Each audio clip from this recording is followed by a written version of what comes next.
Di 10K subscriber channel Novel Official, akan adakan giveaway untuk 3 orang pemenang. Jangan lupa untuk selalu komen dan like untuk setiap video. Selamat datang di channel Novel Official. Sebelum mendengarkan novel, Perintah Kaisar Naga, jangan lupa like, share, and subscribe. Kalau tidak kuretakkan jantung kalian. Tanpa lama-lama lagi langsung saja kita masuk di cerita novelnya. Selamat mendengarkan bosku. Bab 466. Anda memanggil seseorang. Saya juga. Pada saat ini, mata Yasmin masih terbuka lebar. Dan dia menatap Yuki dengan wajah yang luar biasa. Nona Sugrek juga buru-buru mengikuti. Tetapi Yuki mengabaikannya, dan kemudian Greg langsung meraih lengan Dev sepupu. Saya benar-benar salah paham barusan. Kami adalah saudara sekarang. Bagaimana saya bisa melihat kerabat saya diganggu? Bagaimana pendapat Anda tentang Cui ini? Bersihkan. Anda hanya perlu sepatah kata, dan saya akan meminta seseorang untuk memotongnya segera. Upaya Greg untuk turun ke tanah secara langsung menyebabkan manajer Cui yang duduk di tanah pingsan. Dengan marah, Dev hanya menatap Greg dengan dingin dan tanpa alasan apapun untuknya. Dia langsung kembali ke kamar pribadi kedua. Greg itu juga tidak keberatan dan mengikuti dari belakang. Setelah memasuki kamar pribadi, Greg buru-buru membuka kursi sepupu, duduk, melihat Greg begitu sopan kepada Dev. Apakah itu Bibi kedua Dev atau Selin? Rasanya sangat aneh. Setelah Dev duduk, dia berkata dengan dingin kepada Greg, kenapa kamu memaksa sepupuku untuk menikahimu? Greg tertegun sejenak, lalu menjilat wajahnya dan berkata, sepupu, apa yang kamu bicarakan? Yasmin dan aku dalam saling cinta. Aku tidak memaksanya. Berhenti bicara omong kosong. Pernikahanmu dengan Yasmin batal. Dan Yasmin tidak akan menikahimu. Dev berkata dengan dingin. Sepupu, ini, apakah kamu tidak mau? Dev mengerutkan kening. Greg mengertakkan gigi, melirik Yasmin, dan akhirnya mengangguk dan berkata, oke, pernikahan itu batal. Kita tidak akan menikah. Setelah itu, Greg berbalik dan ingin pergi. Apakah aku membiarkanmu pergi? Tanya Dev. Apalagi yang kamu inginkan? Wajah Greg juga sedikit jelek saat ini. Kamu akan mematahkan tanganmu. Setelah itu aku tidak akan mengejar masalah ini. Dev berkata dengan ringan. Ketika Greg mendengar ini, dia sangat marah. Dev, jangan pergi terlalu jauh. Dev, lupakan saja. Lupakan saja. Karena dia berjanji untuk tidak menikah. Jangan khawatir tentang itu. Ketika bibi kedua Dev mendengar ini, dia buru-buru membujuk Dev. Saudara Dev, lupakan saja. Jika saya tidak menikah, saya akan puas. Yasmin juga membujuk Dev. Lagi pula, jika Greg sedang terburu-buru, dia akan berani melakukan apa saja. Kamu tidak perlu khawatir tentang itu. Dev selesai berbicara, menatap Greg dan berkata, aku terlalu berlebihan. Apa yang bisa kamu lakukan? Jika kamu sendiri yang memotong tangan, kamu dapat menyelamatkan hidupmu. Jika aku melakukannya, hidupmu akan hilang. Greg tiba-tiba menamparkan meja Dev. Apakah Anda pikir Anda dapat melakukan apa saja jika ada seorang wanita muda dalam daftar? Ini adalah kota Anhe. Dan saya dapat membuat Anda mati dengan satu panggilan telepon. Bahkan jika itu adalah keluarga Su. Apa yang dapat Anda lakukan terhadap saya? Saya, bawahan dari Tuan Harimau, dari Hongcheng. Dan saya, yakin Anda pasti pernah mendengar nama Tuan Harimau. Pernahkah Anda mendengar bahwa Kaisar Bawah Tanah, Hongcheng, Dev, mengangguk, kamu masih sedikit berpengetahuan. Jadi jangan memaksaku terlalu keras. Kalau tidak ada yang bisa menahanmu. Greg berkata dengan senyum dingin. Aku tidak butuh seseorang untuk melindungiku. Aku hanya perlu melindungi diriku sendiri. Menjaga satu tangan. Keluar. Atau kamu akan mati. Dev berkata dengan tenang. Sial. Aku akan memberimu. Wajah Greg memarahi. Dengan marah. Mengambil botol anggur dan hendak menghancurkannya ke Dev. Tapi dia masih tidak bergerak. Saya melihat Dev meraih botol anggur segera, setelah dia mengulurkan tangannya. Dan kemudian, menghancurkannya di kepala Greg. Kepala Greg tiba-tiba berdarah. Dan dia duduk di tanah sambil berteriak. Kali ini, semua orang terkejut. Selama Yuki tersenyum, dia tidak khawatir sama sekali. Kamu tunggu aku. Greg meraung. Mengeluarkan teleponnya dan mulai menelepon nama kakak laki-lakimu, Tuan Harimau. Jadi aku akan memanggilnya juga. Apakah kamu tidak kenal Yansen? Aku akan bertanya apakah dia mengenalmu. Dev berkata. Keluarkan ponselnya. Bab 467. Kamu sedikit berwajah putih. Dan kamu pantas mengenal Tuan Harimau. Bahkan jika kamu adalah bos grup Su. Tuan Harimau tidak akan mengabaikannya. Greg mendengus dingin. Dev mengabaikannya. Tetapi, langsung memanggil Yansen. Tuan Chen Yansen, berada di ibu kota provinsi. Dan langsung mendapat telepon. Ada seorang pria bernama Greg di kota Anhe. Dia berkata bahwa dia mengenalmu dan adalah bawahanmu. Apakah kamu mengenalnya? Dev bertanya. Kota Anhe. Yansen merenung sejenak. Saya tidak tahu. Saya akan mencari tahu dari bawahan di Hongcheng. Tanyakan pada bawahanmu. Siapa yang tahu Greg ini? Dan sekarang anak ini menggunakan nama Aula Harimau untuk menghasilkan banyak uang. Dev berkata dengan dingin. Oke, aku akan segera memeriksanya. Setelah Yansen selesai berbicara, dia menutup telepon dan buru-buru memeriksa. Segera, Yansen menelepon kembali Tuan Chen. Saya bertanya. Dan Biaozi berkata bahwa dia mengenal seseorang dari kota Anhe bernama Greg. Tetapi dia tidak terlalu mengenalnya. Biaozi. Dev ingat.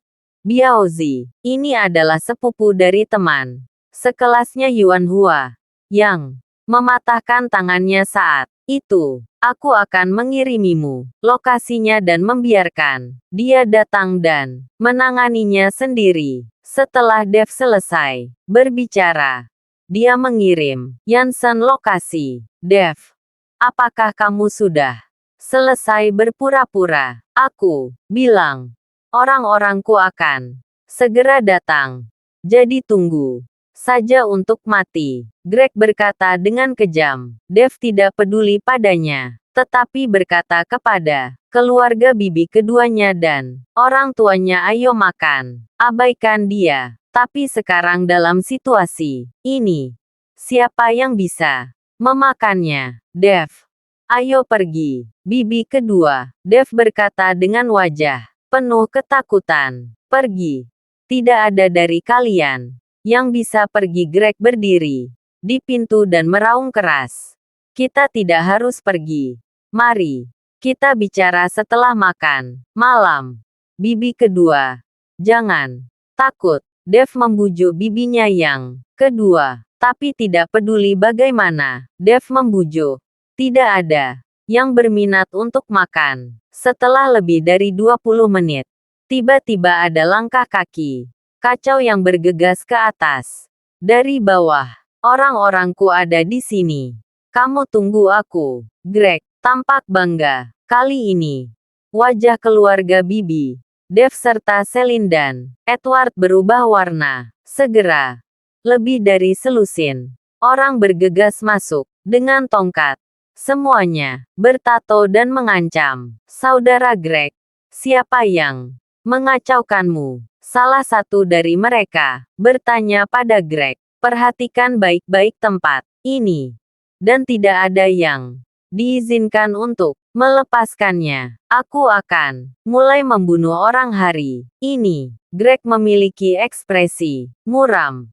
Lalu memandang Yuki dan berkata, Nona Su, Anda sebaiknya menyingkir. Jangan sampai darah memerciki Anda untuk sementara waktu.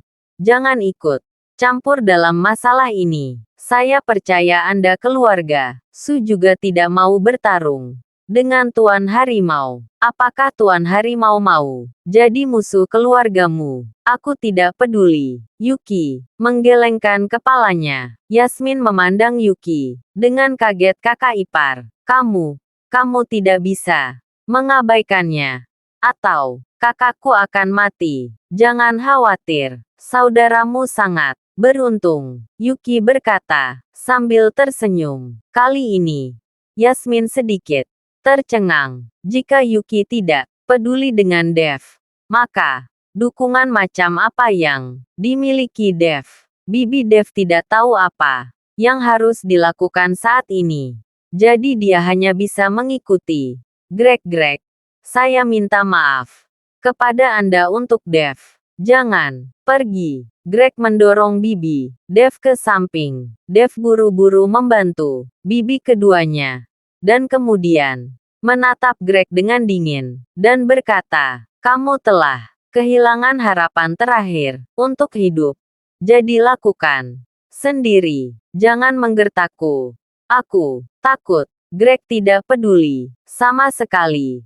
Dan berteriak keras. Bukankah kamu sombong dan juga disebut orang? Di mana orang-orangmu? Orang-orangku akan segera datang. Dev berkata dengan ringan. Oke, aku akan memberimu 10 menit.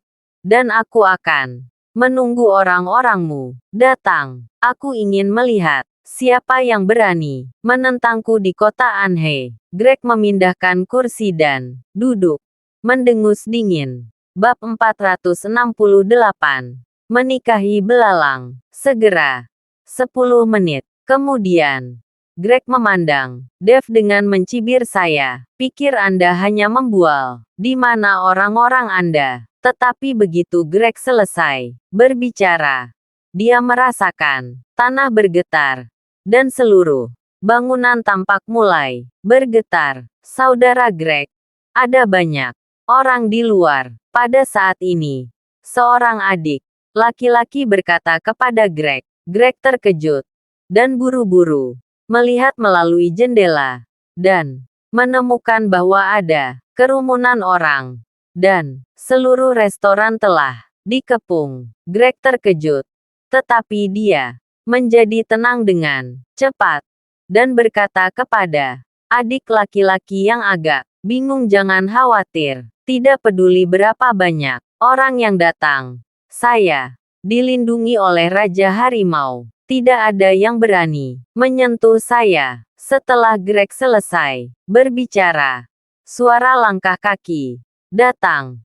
Dan seseorang bergegas ke atas. Kakak Biao. Greg tercengang ketika dia melihat orang itu datang. Orang yang datang adalah Biaozi dengan tangan kiri yang patah. Pada saat ini, Biaozi memiliki ekspresi serius di wajahnya. Dia bahkan tidak melihat ke arah Greg, tetapi berjalan langsung ke Dev dan berteriak dengan hormat, Tuan Chen. Sekarang Biaozi sangat ketakutan. Tangan kirinya dipatahkan karena dia menyinggung Dev.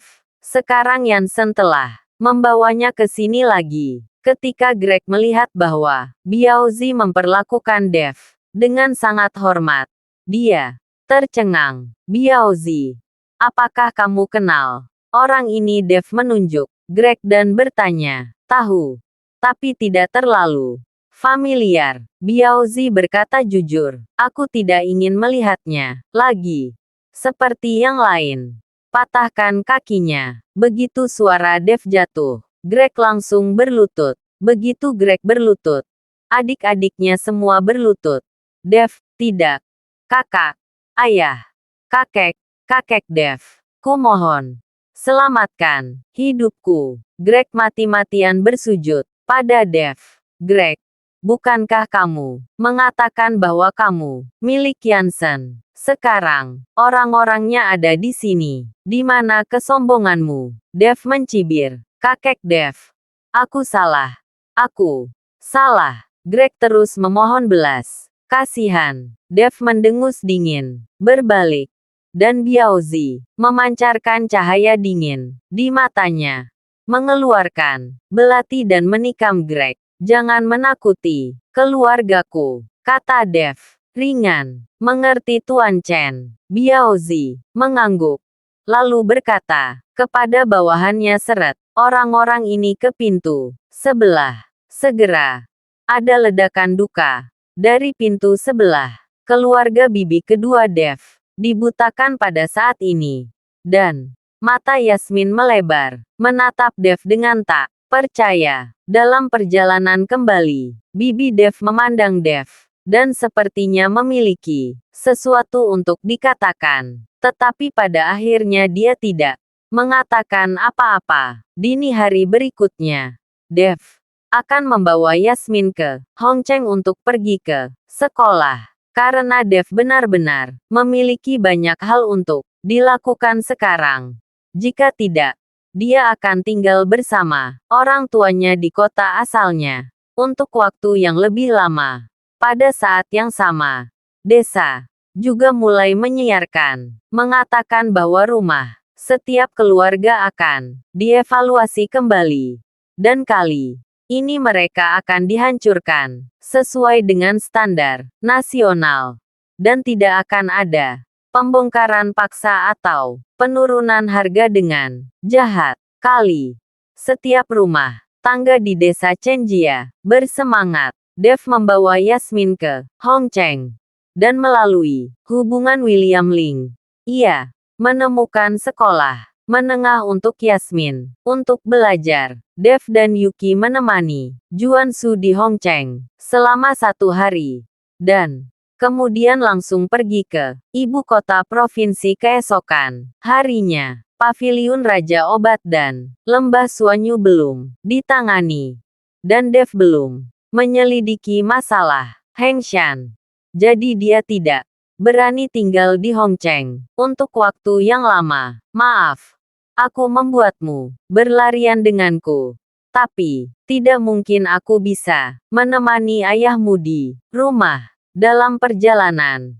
Dev mengikuti Yuki dengan meminta maaf. Menikah dengan ayam, mengikuti ayam, menikahi anjing, mengikuti anjing, menikahi belalang. Yang membuatku menyukaimu. Yuki tersenyum ringan. Dev juga tersenyum dengan cinta di wajahnya. Jangan khawatir. Saya akan segera memberi Anda kehidupan yang stabil. Kita berdua akan hidup selama ratusan tahun. Dan biarkan Anda memberi saya 100 anak. Aku tidak akan banyak melahirkan untukmu. Dan aku bukan babi. Yuki memutar matanya ke arah Dev. Bab 469. Kyoto. Gedung putih. Zaheri Bai berdiri di sampingnya dengan ekspresi rendah di wajahnya. Dan ada 6 atau 7 orang yang duduk di aula saat ini. Zah, ceritakan padaku apa yang terjadi di Jiangbei secara detail. Di atas kursi utama, seorang lelaki tua dengan janggut abu-abu berkata, orang tua ini adalah Richard Bai, kepala keluarga Bai. Oke, kakek. Zaheri Bai mengangguk. Lalu, melanjutkan seorang pemuda berusia 20-an, keluar dari Jiangbei, bernama Dev. yang sangat kuat. Pada pertemuan seni bela diri ini, dia dengan mudah membunuh Drake, Jiang, dan para master yang dibawa Fredkin. Semuanya terbunuh dengan mudah. Dan orang ini juga dapat meramu pil. Resep pilnya sangat misterius. Dan orang-orang di paviliun raja obat tidak tahu cara membuat pilnya. Yang paling penting adalah liontin giok keluarga Yin. Sekarang ada di tangan Dev. Itu untuk bersaing, memperebutkan liontin giok. Pada waktu itu, bakat keluarga Qin itu terbunuh. Untungnya, saya waspada, dan melihat bahwa semuanya tidak berjalan dengan baik. Dan saya tidak memiliki konflik dengannya. Tetapi Dev ini ingin paviliun. Raja obat menyerahkan semua bahan obat. Jika tidak, Yao Wangfu akan diratakan. Tepat setelah Zaheri Bai selesai berbicara, ada banyak diskusi. Begitu mudah. Dengan kekuatan seperti itu, bukankah orang ini jenius? Zah, apakah kamu sudah menyelidiki anak ini? Jim Bai, ayah Zaheri Bai, bertanya. Ayah, aku sudah memeriksanya. Semua resume anak itu ada di sini. Zaheri Bai berkata. Ambil beberapa file dan bagikan ke beberapa orang yang hadir. Semua orang melihat arsip dan mengerutkan kening. Karena resume Dev kosong dari masa kanak-kanak hingga dewasa. Dan dia bahkan tidak memiliki pengalaman dalam seni bela diri. Bagaimana dia bisa tiba-tiba menjadi begitu kuat? Ayah, lihat, Jim membawa file itu ke Richard. Dan kemudian, berkata dengan wajah bingung anak ini memiliki resume yang biasa-biasa saja. Dia telah dipenjara selama 3 tahun. Mengapa dia bisa memiliki kekuatan yang begitu kuat? Richard melihat file itu, dengan cepat melihat masalahnya, dan berkata kepada orang banyak, apakah Anda menemukan sesuatu? Setelah Dev keluar dari penjara, hidupnya telah mengalami perubahan yang luar biasa. Sangat mungkin bahwa anak ini telah mengalami petualangan ketika masuk penjara selama 3 tahun. Petualangan, apa yang bisa saya lakukan dalam 3 tahun? Saya khawatir saya bahkan tidak bisa berlatih. Ki, Jim mengerutkan kening. Ki Jin, Richard tersenyum. Sedikit saya yakin Dev tidak berlatih Ki Jin. Dia bukan seniman bela diri. Kata-kata Richard membuat semua orang tercengang dan menatap Richard dengan wajah bingung. Kakek, apakah dia seorang penyihir? Jika dia bisa membuat alkimia, kemungkinan besar dia adalah seorang penyihir. Zaheri Bai bertanya. Tidak mungkin. Bahkan jika penyihir itu terampil. Tetapi, seperti yang Anda katakan, ketika Dev berurusan dengan Drake Jiang dan para Grandmaster dari keluarga Qin, dia tidak menggunakan sihir apapun. Dia melakukan semua itu dengan pertempuran jarak dekat. Bagaimana mungkin dia penyihir? Jim segera membalas. Zaheri Bai memikirkannya, dan memang begitu. Jadi dia hanya bisa melihat Richard. Sepertinya Richard tahu sesuatu. Melihat semua orang menatapnya, Richard bertanya, selain mengetahui bahwa ada prajurit dan penyihir di dunia ini, apakah Anda tahu ada tipe orang lain? Semua orang menggelengkan kepala. Aku memberitahumu. Tidak, hanya ada prajurit dan penyihir di dunia ini. Tetapi, juga jenis orang yang adalah seorang biksu. Tetapi orang-orang seperti itu sangat langka. Dev ini, kemungkinan besar adalah seorang biksu. Begitu suara Richard jatuh, semua orang tercengang. Kakek, apa itu biksu? Zaheri Bai bertanya. Mereka adalah kultivator abadi. Richard berkata. Tiba-tiba ada sedikit rasa iri dan Kerinduan di matanya. Kultivator abadi. Semua orang berseru kaget. Kakek, kamu mengatakan bahwa Dev adalah makhluk abadi. Apakah benar-benar ada makhluk abadi di dunia ini? Zaheri Bai adalah yang paling bersemangat. Jika benar-benar ada yang abadi di dunia, apakah dia juga memiliki kesempatan untuk menjadi abadi dan bisa hidup selamanya? Bab 470. Kenangan. Tepatnya, dia hanya seorang kultivator abadi. Dan dia tidak pernah menjadi abadi. Saya tidak tahu apakah ada yang abadi di dunia ini. Tetapi saya tahu bahwa ada sekelompok kultivator abadi. Tetapi orang-orang ini tersembunyi di pasar dan tidak pernah mengungkapkannya dirinya. Sehingga hanya sedikit orang yang tahu tentang mereka. Richard menjelaskan. Ayah, bagaimana kamu tahu ada praktisi abadi? Jim bertanya. Richard tiba-tiba melihat ke luar jendela. Dan kemudian, dengan jelas mengingat ingatannya. Dan mulai perlahan berkata Liontin, giok keluarga Yin sebenarnya adalah alat spiritual, kultivator. Saya ingat bahwa ketika saya baru berusia awal 20-an, muda dan energik, dan selalu ingin beribadah, seorang master adalah seorang guru. Jadi, saya pergi ke laut dengan anak laki-laki keluarga Yin, berpikir bahwa akan ada master sejati di pulau itu. Namun, setelah seharian berlayar di laut, badai tiba-tiba menerpa kami berdua. Dan kami berdua terdampar di sebuah pulau terpencil. Dan perahu terdampar. Atau, saat air pasang, kami bisa kembali. Saya telah berada di pulau selama 7 hari. Makanannya enak. Tetapi, tidak ada air tawar. Kami berdua mati kehausan. Dan kami akan mati kehausan. Tetapi Tuhan memberkati. Tiba-tiba hujan. Dan kami keduanya senang mengumpulkan air hujan. Tetapi segera diketahui bahwa ada sesuatu yang salah. Karena hanya hujan di pulau ini. Dan tidak ada hujan sama sekali di tempat lain. Dan ada sambaran petir dari waktu ke waktu.